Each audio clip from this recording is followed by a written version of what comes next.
Իրականում բավականին բարդ է խոսել Հայաստանի Հանրապետության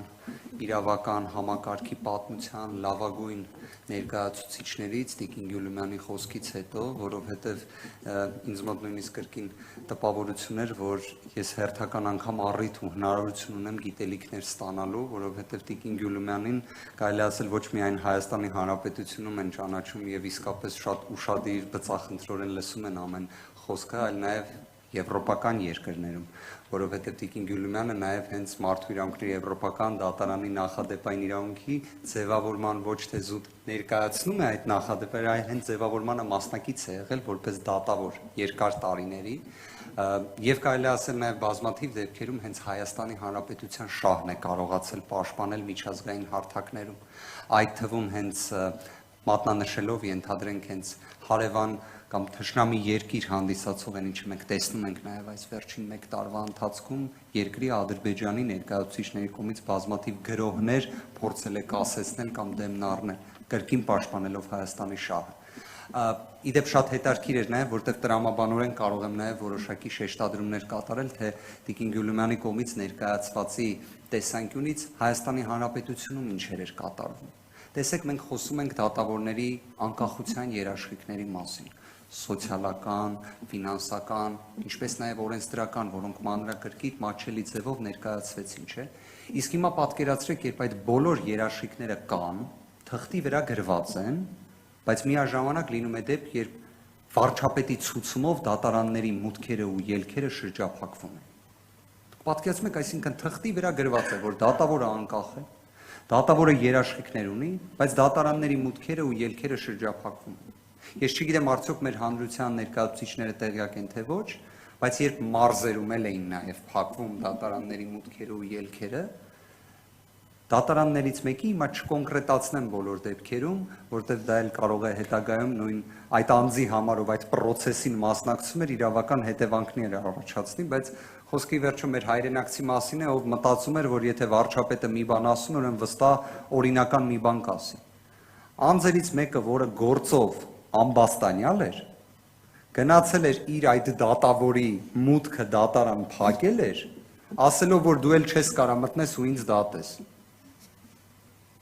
Եվ մի քանի ժամ հետո, երբ այդ անձը նույն վարչապետի ցուցումն է լսում, որ վերջ արդեն բացեք մուտքերը, հետո այդ անձը դատավորի մոտ նիստի էր մասնակցելու։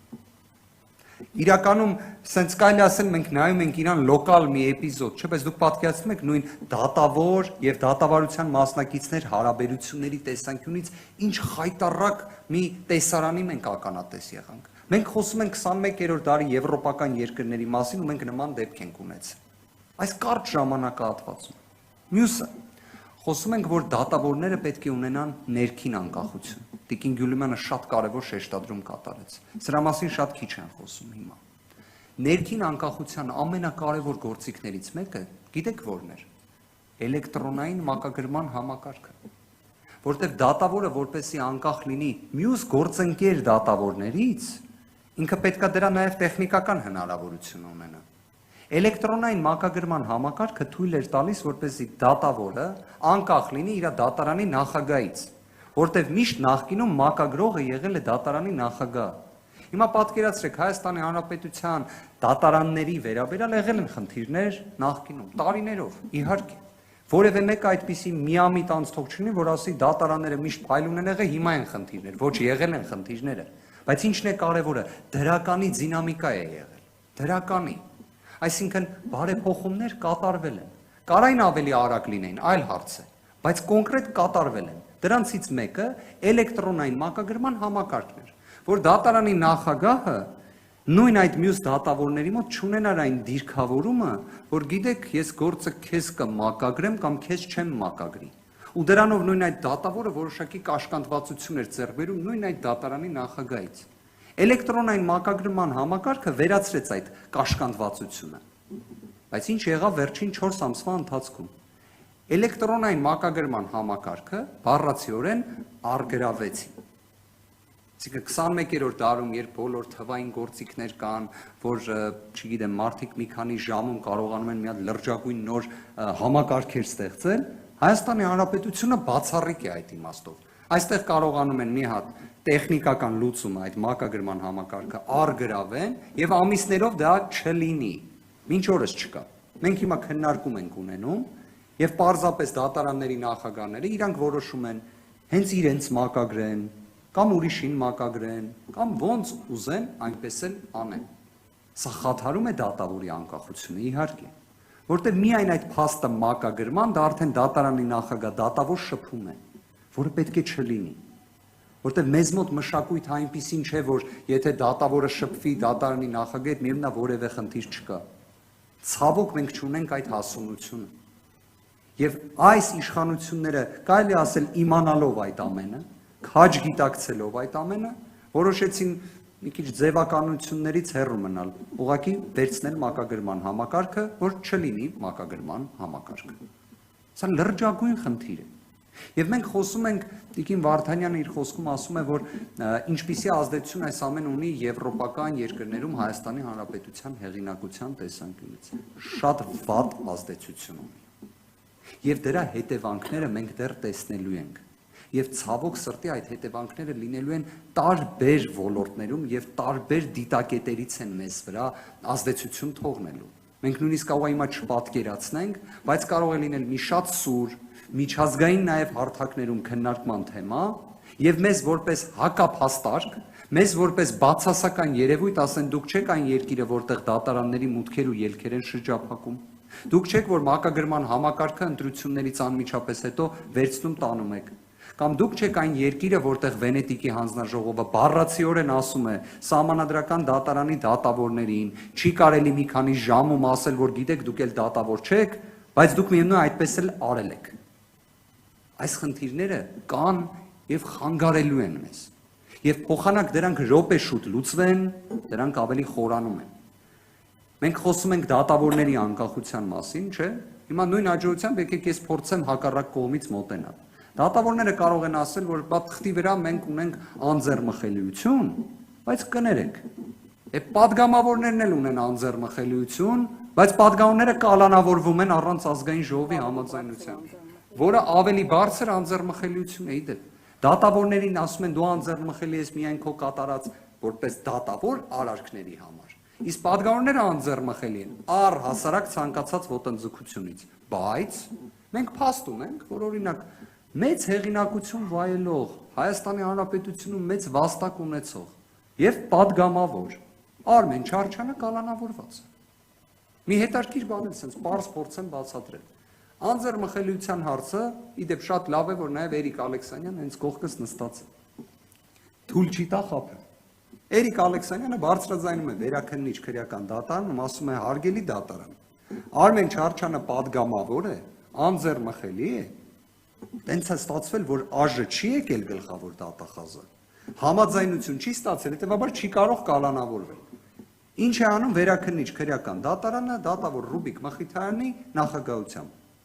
Որոշում է, որ պետք է կալանավորի Արմեն Չարչյանին, իսկ այն հատվածը, որը կարելի ասել մեծ sense նկարագրված է դատական ակտում, այն բոլոր հիմնավորումները անձեռմխելիության վերաբերյալ, որ գրված են, մեկ նախադասություն է գրում հարգարժան դատավոր Մխիթարյանը։ Գրում է, որ գիտեք, այդ անձեռմխելիությանը ես չեմ կարող անդրադառնամ, որտեղ ամիսներ առաջ, երբ գրավ էր կիրառվել, այդ ժամանակ դատավորը չէր խոսացել անձեռմխելիությունից, դրա համար հիմա ես է չեմ խոսի։ Սա կոչվում է արդարադատություն։ Ես իդեպ ունեմ այն համոզմունքը, որ չի կարող լինել այնպես, որ տարիների փորձ ունեցող դատավորը այս պարզ պրիմիտիվ հանգամանքը, որը կարող է ուսանողը ֆակուլտետի պատկերացնի, ինքը չպատկերացնի։ Ես դա բացառում եմ, բայց մյուս կողմից ունենք այդ պատկերը։ Մենք ունենք մի իրավիճակ, որ 3 падգամավորներ ընդդիմադիր խմբակցության կալանավորված։ Մեկը իդեպ գրավով է ազատ արձակվել։ Ոչ թե անձեռմխելիության հիմքով, մեր գործընկեր Արտուրը Սարգսյան, այլ գրավով։ Այսինքն սա նորից նույն տրամաբանությունը խաթարում է։ Իդեպ մի բան ասեմ, այդ անձեռմխելիությունը, որ ասում ենք սահմանադրությամբ երաշխավորված է, դա ինչ որ մի պաշտպանվելու վահան չէ։ Քավլիցի կարելի է վերացնել անձեռմխելիության ինստիտուտը падգամավորների։ Եթե դա է տրամաբանությունը, թող վերացվի։ Ուղղակի օրինականությունը կամ կա, կամ չկա։ Եվ այստեղ ուզում եմ հենց նաև մեր հայրենակիցներին դիմեմ այս տեսանկյունից։ Սիրելի հայրենակիցներ, նույն հաջողությամբ սահմանադրությամբ երաշխավորված է, հենց սահմանադրությամբ է երաշխավորված, որ բոլորը պետք է ստանան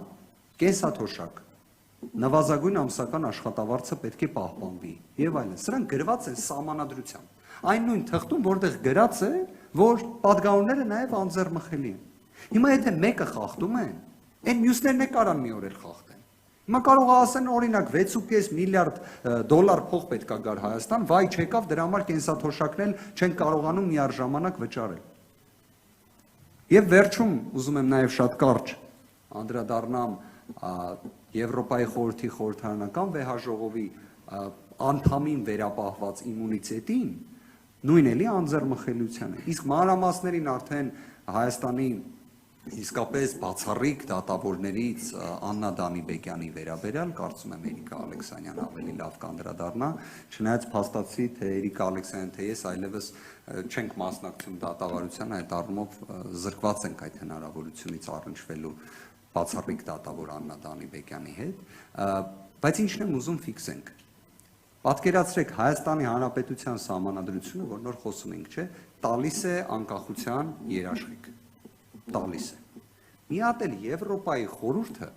ունի համաձայնագիր գլխավոր, որը Հայաստանի Հանրապետության կողմից վավերացվել է 2001 թվականին, որն էլ ասում է Եվրոպայի խորհրդի խորհրդարանական վեհաժողովի անդամները եւս ունեն մի հատ էլ առանձին անձեռմխելիություն։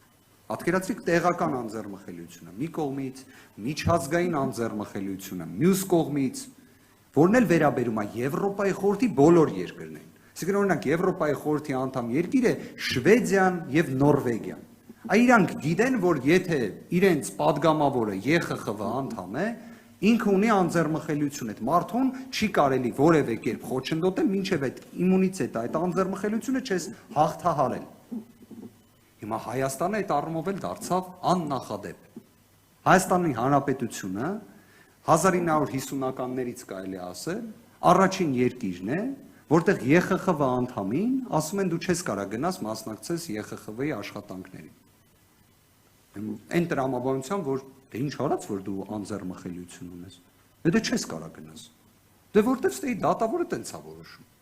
Դատավորը ո՞նց է տենց որոշում։ Այդ հարցի պատասխանը կներեք իրավաբանությունից դուրս է, դա կարելի է այլ մասնագիտական տիրույթում քննարկել, երևի այս պանելի շրջանակներում դժվար կլինի պատասխանել։ Բայց եթե փորձենք դրա պատասխան գտնել իրավական, կարող է լինել կրկին այն, ինչը որ ներկայացվեց։ Անկախության դեֆիցիտ։ Անկախության։ Որտեվ ցավոք սրտի, բայց իրականությունը այն է, որ դատավորները պետք է ունենան կամք եւ վճռականություն լինելու անկախ։ Եվ դա իհարկե պայքարի արդյունք է։ Կարող են լինել ճնշումներ, կարող են լինել ընդհանուր մինչև այո, դատարանի մուտքեր ու ելքեր շրջափակել։ Բայց դատավորը պետք է այդ ներքին անկախությունը կամ ունենա, կամ չունենա։ Եվ ֆենոմենը ինչն է նաև, որ եւս չեմ կարող չառանձնացնել,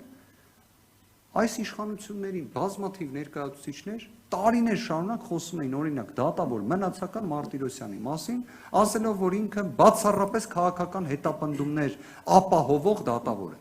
Այնպես էր ստացվել Նիկոլ Փաշինյանի նկատմամբ մեղադրական դատավճիռը մարտի 1-ի դեպքերի վերաբերյալ հենց այդ դատավորն էլ կայացրել էր։ Ինչ է անում հիմա այս իշխանությունը Մնացական Մարտիրոսյանի նկատմամբ։ Իհարկե տրամաբանական է, որ ոչինչ,